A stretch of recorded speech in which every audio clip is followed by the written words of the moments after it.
병원에 입원한 환자 가운데서도 의사들이 보기에 제일 마음 아파하는 게 바로 화상 환자라고 합니다. 그만큼 환자의 고통이 크다는 얘기겠죠.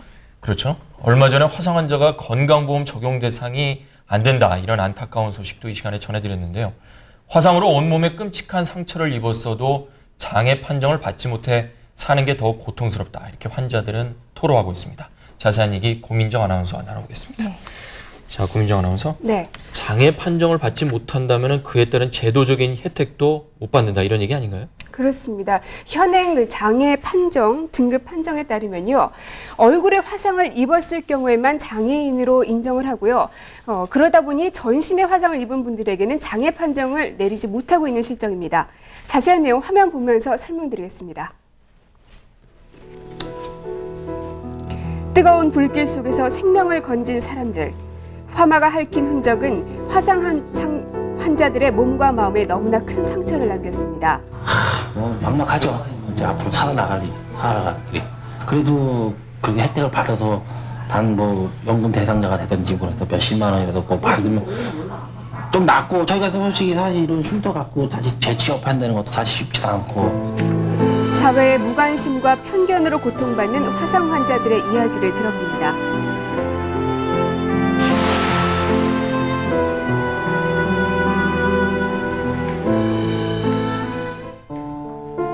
백일 사진이 없었다면 평생 자신의 얼굴도 몰랐을 거라고 말하는 사람이 있습니다. 안면 화상 장애인 김광욱 씨. 동생하고 그 100일 때 모습이 거의 흡사하대요. 똑같다고 하니까 동생 자라온 모습 보면서 아, 내 얼굴이 이렇게 했구나. 이제 한 10년 후의 모습, 20년 후의 모습은 뭐 상상만 하죠. 김 씨는 생후 7개월 때 연탄 아궁이에 머리부터 떨어져 끔찍한 상처를 안게 됐습니다. 이로 인해서 김 씨는 얼굴뿐만이 아니라 학창 시절의 즐거움마저 잃어버렸다고 하는데요. 집 밖을 나가기 전에 그런 걸 많이 느꼈어요.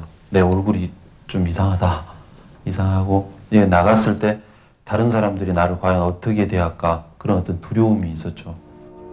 조선대 영문과를 졸업하고 영어 선생님이 되기를 바랬던 김광욱 씨. 하지만 화상 장애인에게 사회의 벽은 높기만 했습니다. 취업 면접을 치르기를 700여 번. 김 씨는 이 경험담을 180여 편의 수기로 엮어서 지난 2003년 잃어버린 내 얼굴이라는 책을 펴냈습니다. 얼굴로 인해서 700번 떨어져야 했고, 일자리를 잃어야 했고, 차별을 당해야 했던 그런 불합리한 이 사회적인 모순에 제가 대항하고 싶었죠. 그래서 제가 그 책을 써야겠다는 어떤 동기가 됐죠. 이를 계기로 한 인터넷 장애인 신문의 칼럼니스트로 활동하게 된 김광욱 씨. 사회생활을 하면서 그에게도 차츰차츰 그를 이해하는 친구들이 하나둘 생겼습니다. 아, 이것 좀 버리고 좀 이것 좀 버려. 공무상도 안 주워가겠다. 내 마누라잖아. 그러니까 역지사지로 한번 입장을 바꿔놓고 생각을 해봤을 때 나도 저렇게 남들과 아무렇지도 않게 이야기 나눌 수 있고 저렇게 세상 밖으로 나갈 수 있을까. 일단 오빠가 너무 대단하다 생각을 했고. 화상 장애인으로 세상과 부딪혀 오면서 그는 투사가 됐습니다. 안면 화상 장애인의 생존권 투쟁을 위해서 과천 정부청사 앞에서 1인 시위를 벌이기도 했는데요. 안면보호 화상 환자의 생존권을 보장하라, 성형수술 시 의료보험 적용을 해달라, 그 두 가지를 가지고 제가 시위를 했죠. 우리나라에서는 지난 2003년에서야 얼굴에 화상을 입은 화상 환자들에 한해서 안면 변형 장애인 등록이 가능해졌습니다.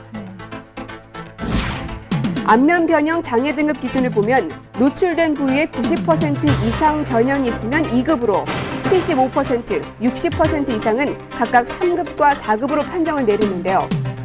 막상 환자들은 얼굴에 화상을 입은 사람에게 몇 %를 다쳤는지가 무엇이 중요하냐며 모호한 기준을 지적합니다. 그 등급 자체는 무의미하죠. 얼굴에 칼자국만 있어도 면접에서 떨어지는 거는 마찬가지예요. 4급이었기 때문에 조금 덜 불이익당하고 이런 게 없거든요. 하지만 안면 화상을 제외한 화상 환자들은 전신 화상이라 할지라도 아직까지 장애 인정 판정을 받을 수가 없습니다. 전신 화상은 장애 판정 기준조차 없기 때문에 법의 보호를 받지 못하고 있는 것이 현실입니다.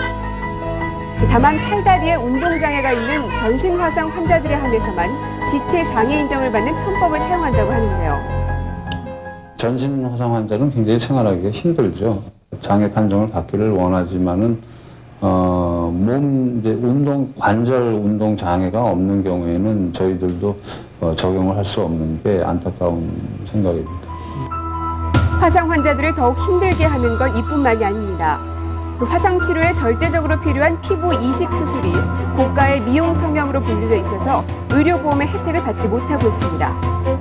사실 이게 덥고 날이 덥고 평소에도 땡기고 따갑고 그러거든요. 이거는 기능상의 장애지 외관상의 장애가 아니잖아요. 완전히 미용상으로 집어넣는다는 것 자체는 너무 분리가 잘못된 것 같아요. 화상 환자들의 처우 개선에 대해서 정부는 어떤 대책을 갖고 있을지 담당 기관인 보건복지부의 이야기를 들어봤습니다. 여름에 땀